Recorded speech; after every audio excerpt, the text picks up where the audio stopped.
Tadi Pak, yang ketemu dengan mahasiswa, itu gimana ceritanya Pak? Ya, jadi pada saat setelah saya berhadapan dengan mereka, mereka memaksakan kehendak akan ke istana, saya katakan bahwa itu tidak bisa diduduki begitu saja, kecuali aparat negara, aparat keamanan yang berhak bertugas di situ. Mereka memaksakan kehendak. Saya bilang kalau memaksakan kehendak, kalian berhadapan dengan saya. Saya bilang begitu. Itu kepada pemimpin Kepada demonya? pimpinan demonya, Pak. Ya, saya pegang pistol saya aja. Saya nggak akan nembak, tapi saya takut-takuti lah dia biar dia tahu. Kalau saya tidak takut sama mereka. Oke, kalau begitu berhadapan sama saya. Azan berkumandang nih. Oh, pas saat itu. Azan berkumandang.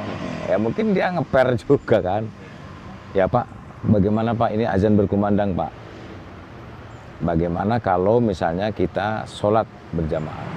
Oke, saya bilang. Kalau sholat, mari kita sholat. Ya, bagaimana kalau Bapak yang memimpin? Oke, saya pimpin. Mereka yang minta. Mereka yang minta. Oke, silakan saya pimpin. Saya yakin bahwa ini kita berhadapan kepada yang Maha Kuasa. Nggak mungkin ada yang orang macam-macam. Kan begitu. Saya pimpin sholat. Setelah pimpin sholat, selesai. Nah, kami kan bawa selebaran. Ada brosur, ya pamflet, semacam pamflet yang saya dikasih waktu itu oleh Pak Luhut Panjaitan, Menteri Marves, agar penjelasan tentang Omnibus Law itu, draftnya itu kita singkat, kita rangkum, dalam pamflet kita dapat, kemudian saya jelaskan ke mahasiswa, ini loh tentang Omnibus Law itu seperti ini loh, kenyataan yang sebenarnya, jadi jangan mendengar sepihak.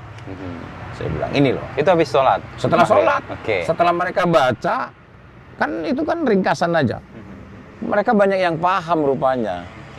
Akhirnya kan dialog kita dengan mereka, akhirnya Pak kami mau kembali Pak kalau demikian Pak gini. Oke, cuma kembali Pak, itu ada polisi Pak, itu ada TNI, kami mohon dikawal. Oke deh, saya kawal.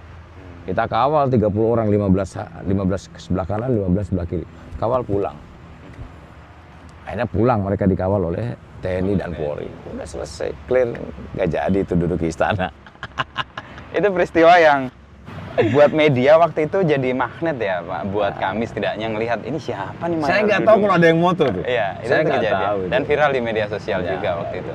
Itu peristiwa pertama. Peristiwa yang lain itu Pak Dudung kan dilantik Agustus ya 2020 dan itu kan berurutan banyak peristiwa yang kemudian Pak Dudung punya peran yang sangat setidaknya waktu itu membuat orang menengok, wah siapa nih Pak Dudung nih. Tiba-tiba pertama yang soal peristiwa orasi di Tamakan Pahlawan. Tuh sebelumnya di bulan itu tadi yang Omnibus Law tadi juga. Sebelumnya yang baliho-baliho yang Pak Dudung turunkan. Sampai ada keberanian dan keputusan untuk mengambil tindakan itu gimana Pak? Begini Mas, ciri pemimpin itu satu, dia harus berani ngambil keputusan. Kalau keputusan itu benar, berarti bagus. Kalau keputusan itu juga salah, masih bagus daripada tidak berani sama sekali. Saya ingin dalam setiap menjabat, saya di Kodam Jaya, kita menjabat itu harus ada getarannya. Kita menjabat itu harus ada pengaruhnya. Saya nggak mau ngejabat dalam suatu jabatan, itu saya landai-landai aja, saya nggak mau. Betul kan? Saya pikir apa yang harus saya perbuat untuk bangsa ini, apalagi di DKI Jakarta ini kan barometer. Kan begitu. Kalau Jakarta aman, semuanya akan aman. Kejadian 98, Jakarta goyang semua daerah. Kan begitu. Nah ini saya bilang kita perlu ketegasan. Ya, ketegasan.